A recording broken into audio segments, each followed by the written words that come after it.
ये वीडियो आपको थोड़ी सी इमोशनल लग सकती है। ना जाने कितने दिनों से ये टॉपिक मेरे दिमाग में गूंज रहा है कि हर एक बच्चा टॉपर क्यों नहीं बन पाता। कुछ बच्चे छोटी क्लास में तो अच्छे मार्क्स स्कोर करते हैं, लेकिन समय के साथ उनका परसेंटेज भी डाउन हो जाता है।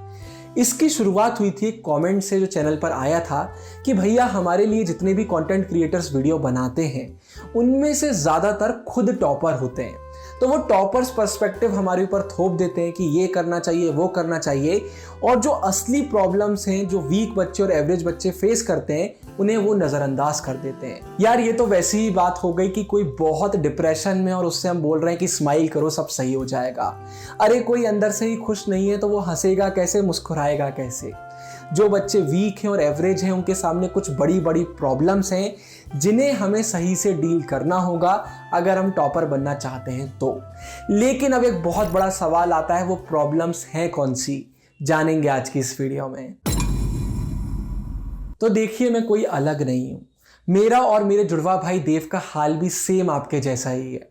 हम कभी टॉपर नहीं थे। छोटी क्लास में हो सकता है एक दो बार कभी अच्छे मार्क्स आ गए हों, लेकिन उसके बाद हम कभी टॉपर नहीं थे। 10th में जी जान लगाने के बाद भी मेरे सिर्फ और सिर्फ 86% थे, मेरे भाई के 80% थे। लेकिन हमने हार नहीं मानी, कुछ बड़े बड़े चेंजेस किए और फिर 12th में हम दोनों टॉपर बने। मेरे 96% थे और मेरे भाई के 94% थे। तो जो पहली चीज़ मैं आपके साथ शेयर कर रहा हूँ इसके बारे में सोचकर मुझे थोड़ा बुरा लगता है कि काश मुझे पहले मालूम चल गया होता। हम जो वीक बच्चे होते हैं ना, हम अपने आप को दो में से एक कैटेगरी में डाल देते हैं। पहला कि हम निकम्मे हैं, हमसे कुछ भी नहीं होगा और हम पढ़ना छोड़ देते हैं। दूसरा कि भाई हम अलग हैं। अलग से मेरा मतलब है कि हमारा दिमाग पढ़ाई करने के लिए बना ही नहीं है, हम किसी और चीज़ के लिए बने। हम स्पोर्ट्स खेल लेंगे, कुछ और कर लेंगे, लेकिन पढ़ाई को हम देखते भी नहीं है क्योंकि हम इसके लिए बने ही नहीं है। और ये दोनों चीज़ें गलत हैं। एक सिंपल सा वर्ड है जो सुनने में थोड़ा बुरा लगता है, लेकिन उसको एक्सेप्ट करना पड़ेगा।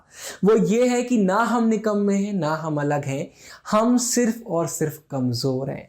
समझाता हूँ। कोई ना कोई सब्जेक्ट आपको बहुत डिफिकल्ट लगता होगा। किसी के लिए मैथमेटिक्स हो सकता है, किसी के लिए हिस्ट्री, किसी के लिए कुछ और। जब हम टॉपर्स को देखते हैं ना तो हमको लगता है इनको कितनी आसानी से बन रहा है, और एक मैं हूं जो पढ़ता जा रहा हूं लेकिन कुछ समझ में नहीं आ रहा। तो आप या तो बोल दोगे कि मैं निकम्मा हूं और पढ़ाई बंद कर दोगे, या पढ़ोगे ही नहीं, आप बोल दोगे यार मैं पढ़ने के लिए बना ही नहीं हूं। लेकिन सच क्या है कि हम कमजोर हैं। अरे भाई, अगर आपसे दौड़ते नहीं बनता तो आप एक नहीं 100 बार दौड़ते समय गिरोगे, लेकिन एक दिन आएगा जब आपसे तेज कोई नहीं दौड़ रहा होगा। लेकिन अगर आप खुद को निकम्मा समझकर, अलग समझकर बैठ जाओगे, दौड़ोगे ही नहीं, तो पैर के साथ साथ आपका दिमाग भी जाम हो जाएगा। लेकिन हमें बस यहीं पर नहीं रुक जाना है कि भाई मैं कमजोर हूं। ये समझने से कुछ भी नहीं बदलेगा। आपको ये भी देखना पड़ेगा कि आप कहां पर और कैसे कमजोर हो। एग्जाम्पल के लिए सिर्फ ये बोलने से कुछ नहीं होगा कि भाई मैं इंग्लिश में बहुत मेहनत करता हूं लेकिन मेरे मार्क्स नहीं आते, मतलब मैं इंग्लिश में कमजोर हूं। आपको ये भी देखना पड़ेगा कि इंग्लिश में ऐसी कौन सी चीजें हैं जो आपसे नहीं आती, इसलिए आप इंग्लिश में कमजोर हो। भाई डॉक्टर को जब तक ये नहीं पता रहेगा कि इलाज किस चीज का करना है, वो दवाई कैसे देगा। और इस सिचुएशन में आप ही खुद के डॉक्टर हो। चलो और अच्छे से समझाता हूं, एक छोटा सा हम टेस्ट ले लेते हैं। एडवर्ब का मतलब क्या होता है, एडजेक्टिव का मतलब क्या होता है, क्लॉज का मतलब क्या होता है, फुल स्टॉप और कॉमा में बहुत बड़ा डिफरेंस है, क्या है वो बताइए। हाइफन किसको बोलते हैं। हो सकता है आपको इनके आंसर पता हो, ये भी हो सकता है कि इनके आंसर आपको ना पता हो। तो यहां पर शर्माना नहीं है यार। आपकी 2 मिनट की शर्म आपकी सालों की मेहनत बर्बाद कर सकती है।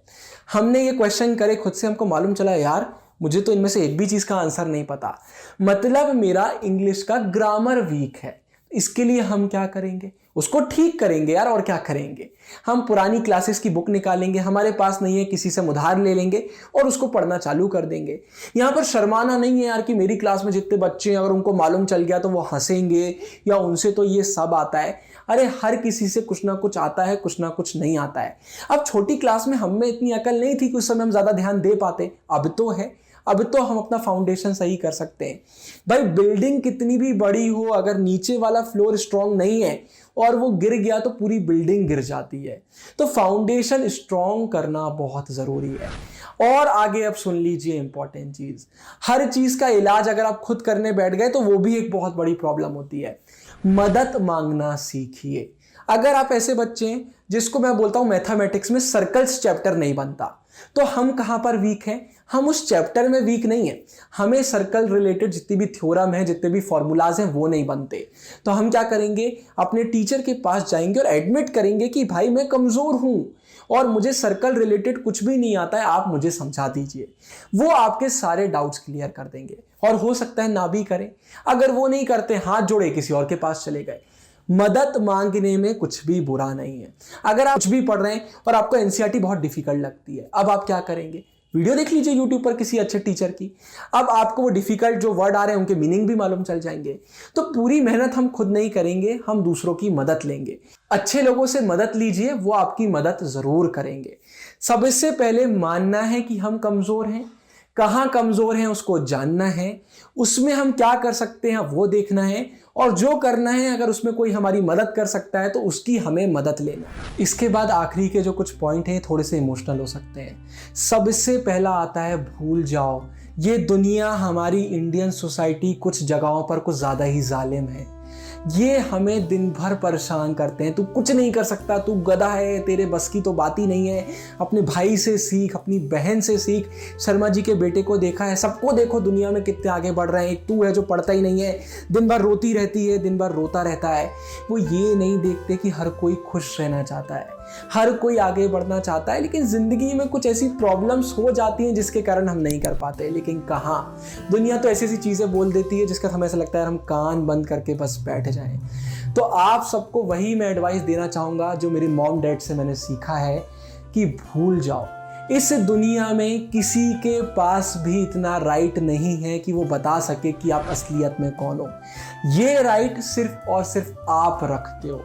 अगर आप मेहनत कर रहे हो तो कोई कुछ भी बोले आपको फर्क नहीं पड़ना चाहिए। भूल जाओ।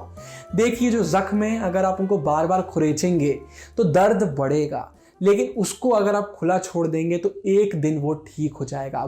यार, दुनिया में बहुत बड़े बड़े गुनहगार होते हैं और जब वो अपनी ज़िंदगी बदल सकते हैं, तो हम जिसने कोई गुनाह ही नहीं किया, दुनिया ने बस हम पर आरोप थोप दिए हैं, हमें अपनी ज़िंदगी बदलने में कितना समय लगेगा। इसके बाद ये भी याद रखिए, अब आप इस रास्ते पर आगे बढ़ेंगे तो हमें दूसरों की ज़िंदगी ना एकदम परफेक्ट लगती है कि यार ये टॉपर को देखो, इसकी ज़िंदगी में तो कोई कमी ही नहीं है।